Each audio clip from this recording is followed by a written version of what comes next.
안녕하십니까. 달리자 황스타 황순규의 들리는 책 오늘 벌써 16번째입니다. 오늘 책은 작가이면서 책 출판사 대표인 박영희 씨가 쓴 다이어트에 관한 책입니다. 소소한 근육과 슬기로운 식사가 필요합니다 라는 책입니다. 보통 다이어트 하면 소식 절식 이를테면 식사를 이를테면 맛없는 퍽퍽한 닭가슴살 조금에다가 방울도 맛도 몇 겹 이렇게 생각하시는데 저도 그렇게 생각했는데 이분은 그렇게 먹을 필요 없이 배부름을 느끼도록 이를테면 채소, 과일로 한 끼는 왕창 먹어도 좋다. 그 다음에 또 열흘에 한 번은 그냥 먹고 싶은 거 폭식해도 좋다. 그래도 살 빠진다. 그런 내용입니다. 들어가도록 하겠습니다. 이 박영희 씨는 30대 후반부터 살이 쪘답니다. 그래서 이제 40대 돼가지고 이제 살이 많이 찌니까 다이어트에도 실패해보고, 그 다음에 한방 다이어트 70만원 주고도 실패해보고, 그 다음에 지방 분해주사도 맞아보고, 한번 여러 가지 실패를 했죠. 그러니까 이제 40대 후반에는 신체 검사를 받았더니 이게 이 신체 검사 지수가 지방간이다, 공복 혈당 경계 수치다, 중성 지방이다, 엄청스레 나쁜 것이 나온 거죠. 거기다가 또 이제 40대 후반부터 무릎 관절, 허리 디스크, 목 디스크, 하여튼 각종 통증에 시달렸죠. 그래서 안 되겠다. 한번 죽기 살기로 한번 다이어트 해보자 라고 굳은 결심을 하고 다이어트를 해서 4개월 만에 16kg 감량을 해서 49.5kg, 배들로는 12cm나 줄어들었답니다. 그래서 이 박영희 씨는 왜 살쪘냐면 20대 후반에 담배를 끊었답니다. 담배를 끊고 그때부터 슬슬 담배를 끊으니까 이게 입맛이 좋아져 갖고 말이죠. 이게 하여튼 저녁 때, 낮에는 이제 주로 빵을 많이 먹고 저녁 때는 피자하고 맥주, 피맥을 마신 거죠. 근데 말입니다. 피자 한 판에 말입니다. 다 먹었다는데 피자 한 판에 1800칼로리, 맥주 이렇게만 1500cc 정도 오면 이게 600칼로리가 되는 거죠. 그러면 합계가 2400칼로리인데 1인 하루에 성인 남자가 2400kcal, 여자는 1800kcal인데 이게 저녁 한 끼에 이를테면 성인 남자 하루치를 다 먹은 거니까 살이 안 찔래 안 찔 수가 없는 것이죠. 그 다음에 이제 다이어트 하면서 이제 운동을 좀 했죠. 그래서 90분을 했죠. 달리기 30분, 걷기 40분, 자전거 20분을 했지만 그래봤자 520칼로리밖에 안 빠진다는 거죠. 그 다음에 자기는 33대 외에 먹은 게 없다라고 하는데 나중에 이렇게 자기 이렇게 좀 뭐라 그럴까요? 기억을 되살리다 보니까 이게 이를테면 새우깡도 먹고 뭐도 먹고 군것질이 어마어마하다는 거였죠. 그리고 또 하나, 이게 나이살은 어쩔 수가 없네, 이러한 패배감, 이러기 때문에 이게 살이 계속 찐 거죠. 그래서 이제 그러다 보니까 병이 걸린 거죠.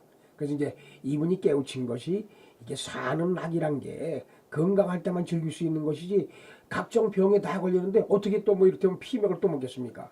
또 운동을 또 어떻게 하겠습니까? 그러니까 건강해야 된다 이런 걸 말씀드리면서, 그 다음에 이분은 이제 이분 다이어트의 핵심은 말입니다. 이 다이어트는 굶는 게 아니라 건강하게 잘 먹는 것이다. 이 다이어트 때 굶지 않습니까? 그럼 다이어트가 끝나고 나서는, 다이어트 당시에는 소식 절식을 해서 적게 먹었지만 다이어트가 끝나면 조금씩 다시 이게 먹는 유혹이 많아진단 말이죠. 그럼 다시 살찔 수밖에 없다 이 말이죠. 요요 현상이 일어난다 이런 얘기죠. 그래서 이 다이어트를 하면서 꼭 식사는 70%, 운동 30% 비중으로, 그 다음에 하루 한 끼는 채소와 단백질로 푸짐하게 해서 포만감을 적용했죠. 그 다음에 이제 한 달에 오니까 한 4kg가 빠졌는데 2달째가 안 빠지는 거죠. 그때 간헐적 단식을 시작하니까 이제 계속해서 빠지기 시작한 것이죠. 그 다음에 이 근력운동, 유산소 운동을 해서 기초 대사량을 높게 해서 이 많이 조금 좀 약간의 과식을 하더라도 기초 대사량이 높아서 이것을 다 분해할 수 있는 것이 말이죠. 그 다음에 이 간헐적 폭식, 열흘에 한 번씩 2시간 정도 뷔페에 가서 느긋하게 이 먹는 즐거움을 이런 걸 해서 이 사람은 이 4개월 만에 16kg, 즉 일주일에 1kg씩 뺀 것이죠. 예, 근데 이 다이어트에 피해야 될 것들이 말이죠. 이 기간을 좀 넉넉하게 잡고 이렇게 하셔야지 이게 단기간에 몇십 킬로 빼겠다 이건 안 된 얘기죠. 예. 자, 그리고 가장 중요한 건 말입니다. 식욕을 평생 억제하며 살 수가 없다. 이런 얘기입니다. 그 미국이나 영국의 그 다이어트 프로그램을 보면 위절제술이나 위우회술, 그러니까 위를 절제를 해서 위를 조금만 가져가게 하거나 위절제술은 위우회술은 말입니다. 위에 계란만큼만 해서 바로 이 작은 청자하고 연결시키는 거죠. 예. 그렇게 해서 위절제술과 위위호술을 하면은 그 당시에는 살이 빠지고 성공했지만은 2, 3년 지난 후에는 영국과 미국에서도 95% 다시 원래 상태로 돌아왔다는 거죠. 예. 아무리 위를 자르고 위를 계란만큼만 해도 위가 늘어난다는 얘기죠. 그래서 무조건 굶기나 적게 먹거나 이런 거는 다시 찐다는 얘기죠. 예. 그 다음에 적게 먹고 많이 운동하기 이것도 안 된다는 얘기죠. 다이어트 후에 70% 먹을 그러니까 다시 돌아온다는 얘기죠. 그 다음에 다이어트 보조제. 다이어트 보조제도 결국 이 보조제를 먹음으로 인해서 음식물을 적게 먹다는 얘기인데 보조제 끊으면 다시 음식물이 늘어난다는 얘기죠. 예. 그 먹어도 배고픈 이유는 말입니다. 이 탄수화물 우리가 과다 섭취를 하게 되면 말입니다. 인슐린 저항성이 생기고 렙틴 호르몬 저항성이 생기는데 인슐린 저항성이 뭐냐면 원래 인슐린은 적혈구에 포도당을 공급을 해서 우리 세포에 에너지를 주고 남는 것은 간과 근육의 글리코겐으로 정하고 더 남으면 뱃살로 지방으로 축적을 하는데 이게 매일 이 탄수화물이 과다로 들어오니까 말입니다. 인슐린이 이게 제 역할을 못하는 거죠. 예. 그러니까 이게 영양분을 흡수 못해서 기운 없고 배고픈 상태고요. 그 다음에 렙틴 호르몬이라는 것은 이게 이 배부르다는 이 신호를 해주는 이게 호르몬인데 이게 매일 배부르게 하면 말입니다. 렙틴이 배가 부른 건지 안 부른 건지 모르는 거죠. 그러니까 이게 먹어도 계속해서 배고픈 이유가 되는 것이죠. 그래서 이 포만감을 느껴야 살이 잘, 그러니까 배가 부르면 좀 적게 먹지 않겠습니까? 그런데 굶는 것도 아니고 몸에 나쁜 음식을 먹는 것도 아니고 균형 있는 음식을 많이 먹자는 얘기죠. 그래서 이 첫 식사를 배불리 그거를 이 다양한 채소와 함께, 예. 그래서 좋아하는 음식 하나는 꼭 먹자. 이제 이분은 빵을 좋아했다 해서 빵을 아주 조금 먹었답니다. 예.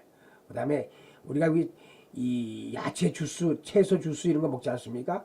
그거는 바로 소화가 되고, 그 다음에 이 식이섬유가 다 이 파괴되기 때문에 이게 안 좋다는 것이죠. 그래서 갈아 먹지 말고 씹어 먹자는 얘기죠.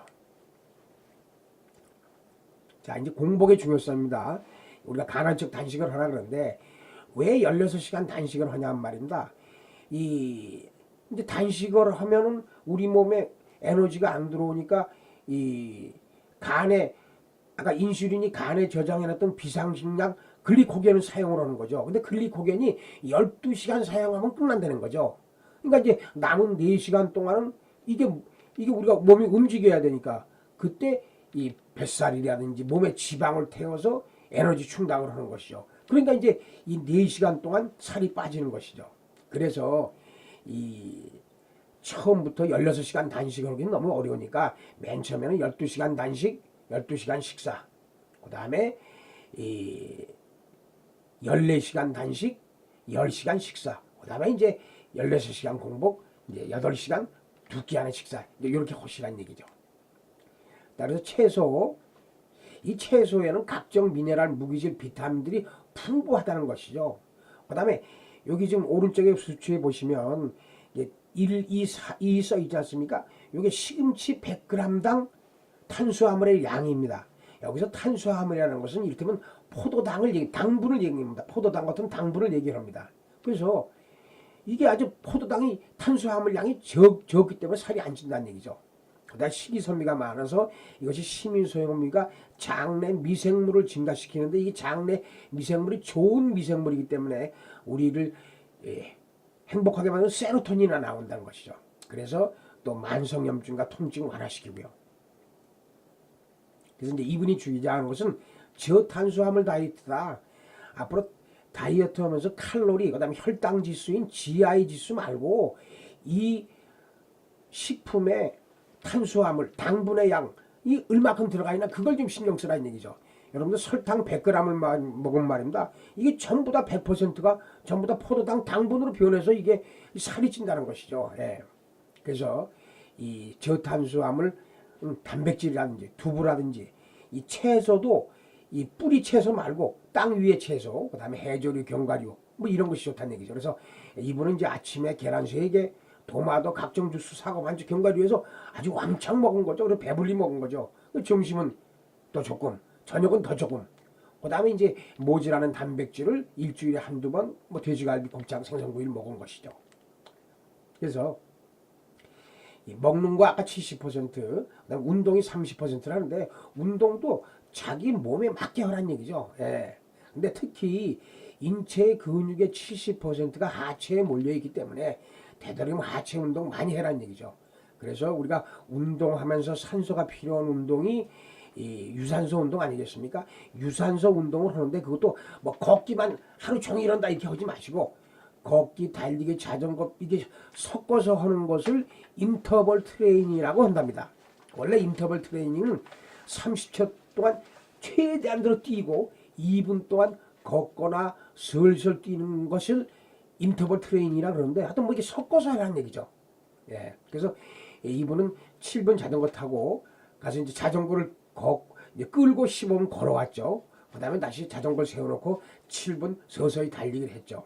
그 다음에 근력 운동. 그래서 이게 이때까지 제가 건강 시리즈를 많이 했는데 이 스쿼트 운동이 많이 나오네요.